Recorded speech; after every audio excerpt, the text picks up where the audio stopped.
ఓం నమ శివాయ. శివయ్య ఎందుకు తెలుసా పొంగిపోతారండి? శివయ్య భక్తిని పొంగిపోతారు. మనం ఎంత భక్తి చూపిస్తే శివయ్య అంత పరవశమైపోతారండి.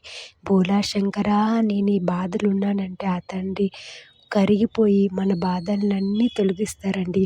దేవుడి మీద నమ్మకం ఉంటే ఆ పరమేశ్వరుడు నువ్వే నాకు అన్నీ తండ్రి అంటే ఆయన చాలా పొంగిపోతారండి. ఆయనకి కొంచెం నీళ్ళేస్తే చాలండి శివలింగం మీద చాలా సంతోషిస్తారండి. అంత పరమేశ్వరుడు అంత మంచోడండి.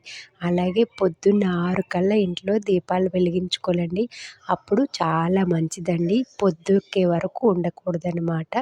9 లోపే పూజ చేసుకోవాలి. మెయిన్ 6 గంటలకు చేసుకుంటే చాలా మంచిదండి. మార్నింగ్, ఈవినింగ్ 5:30కి చేసుకుంటే చాలా మంచిదండి. లక్ష్మీదేవి, పార్వతీ పరమేశ్వర్లు అందరూ భూలోకంలో సంచరిస్తారండి. అందుకు ఆ టైంలో మనం మంచిగా పూజ చేసుకొని భక్తి పాటలు లేకపోతే భక్తి బుక్కులు చదువుకుంటే మంచిదండి. ఓం నమ శివాయ.